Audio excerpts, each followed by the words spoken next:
mbunge tu. Kazi yao ni kufanya nini?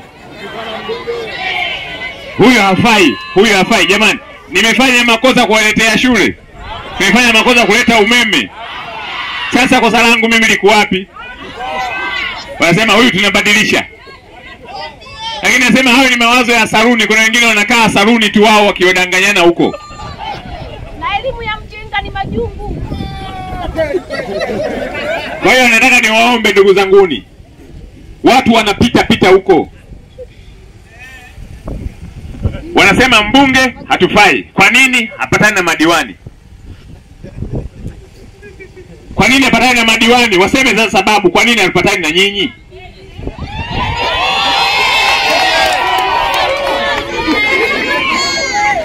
Leo tumeingia hapa tumekuta jimbo hili. Nataka niwaambie ndugu zanguni, hakuna jimbo tajiri kama jimbo la Msalala. Hili jimbo ni tajiri, Mungu ameturuzuku. Sisi ndio tumeifanya kuonekana Kahama hivyo ilivyo. Kata ya Jana, kata ya Mwanase, kata ya Mwaruguru, kata ya Kashishi, Burige, Chea na Ngaya ni wakulima wa mpunga ambao kama tutasimamia vizuri ukusanyaji wa mapato kwenye maeneo haya, fedha tunayokusanya hapa inaweza kutosha na kujenga barabara zetu hizi, tusiendelee kuhangaika. Lakini ukiangalia kwenye baadhi ya mabeli ya humo ndani, hao ambao tumeamini wanaosema mbunge aondoke, wao ndio posi, mashine za posi wameziweka mfukoni, wanakusanya mapato kidogo huku nyingi huku. Wakimaliza hapo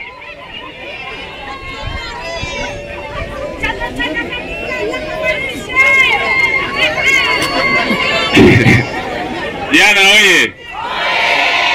Hapo Mwasaya.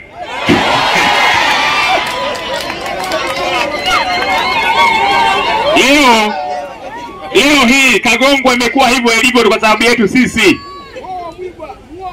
Leo tulisema tujenge magara. Nilikuwa nawaambia watu wa Mwanase, nikasema kata ya Jana na kata ya Mwanase tujenge magara ziwe ndio pointi za masoko ya zao la mpunga.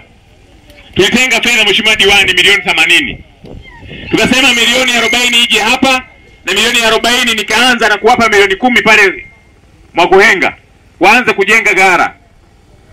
Leo nimeenda mpaka pale nimetoka kutoa machozi.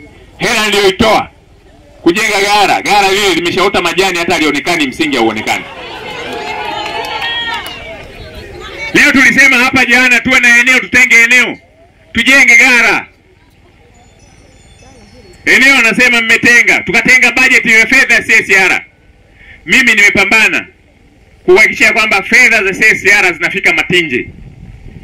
Leo tuna migodi, sisi tuna migodi katika mgodi mkubwa nchini Tanzania tulionao hapa Bariki huko hapa kwetu. Nimeingia pale nikakuta wanalipa milioni 900. Zingine zote watu wanakula.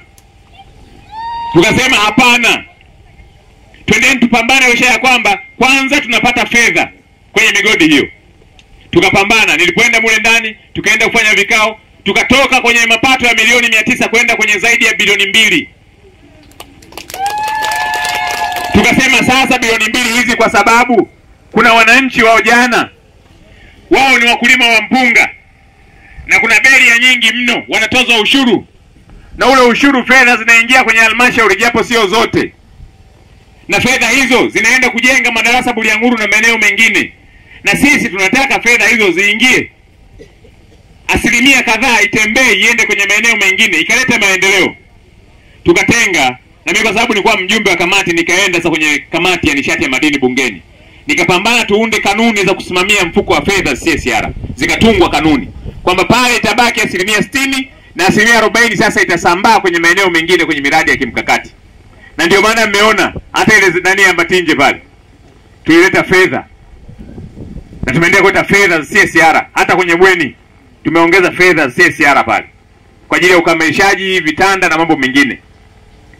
Leo tunapozungumza hivi mnatumia fedha za CSR za uwepo wa madini kwenye jimbo hili. Kama tungekuwa na uchungu wa kusimamia vizuri mapato na matumizi kwenye migodi yetu ya dhahabu, hakuna jimbo kwenye mkoa wa Shinyanga lingeweza kutufikia sisi wana Msalala. Lakini kwa sababu kuna njia nyingi zinaenda hivi na mimi nimezikataa, nikasema nataka ninyooke hapa. Hakuna mtu atakayekula hata shilingi 10. Sasa wameungana wote, wameungana tena, wameanza kutembea wazito wazito kabisa, wenyewe kabisa. Nilikuwa sehemu fulani, wakatoa, kuna bwana mmoja alikuwa anaenda kwa mganga, ana mambo yake yeye. Kaenda kwa mganga wa kwanza, akamwambia mimi yene ndo yene. Akaenda wa pili, yene haya yene. Akaenda wa tatu, yene haya yene. Wakati anarudi akakutana na mti mmoja mkubwa lenyembe, oli na huigolia. Sasa wakati mwingine, mheshimiwa mwenyekiti, kazi hii ni ngumu kwa sababu kila muda unapopambana nataka mvute josho wote, mwingine analivuta nyuma. Wewe unakimbia mbele, yeye anavuta nyuma. Na changamoto kubwa iliyopo, ndugu zangu wajumbe, kwenye jimbo letu hili la Msalala ni mazoea ambayo viongozi tuko nayo. Tunahisi kwamba sisi ndio wenye kauli, sisi ndio wenye jimbo kuliko nyinyi. Kwa wakati mwingine sisi tunajiamulia mambo yetu wenyewe bila kuwashirikisha nyinyi na kuona nyinyi ni watu wa kufuata maelekezo. Hapana, kwenye jimbo hili.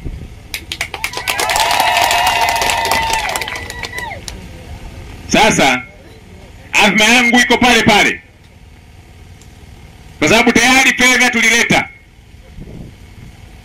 pakakosa mtu wa kuzisimamia zije zianze kazi. Azma yangu iko pale pale, na kwa sababu ameniambia hapa mwenyekiti, kama mheshimiwa mbunge hapa, tunataka utupe zawadi hapa, mimi ninasema kwa sababu yetu imeondoka, mimi nitaweka kwenye, mnionyeshe kiwanja, nitaleta tofali 10,000 za kuanzia, tuanze kujenga shule hapa. Tukitoka katibu wangu, njoo mwenyekiti wa kijiji, muoneshe katibu wangu eneo mlotenga kwa ajili ya kujenga shule ya sekondari. Mimi nitaleta tofali 10,000, na kemu inayokuja nitajenga shule hii mimi mwenyewe bila kumshirikisha mtu mwingine.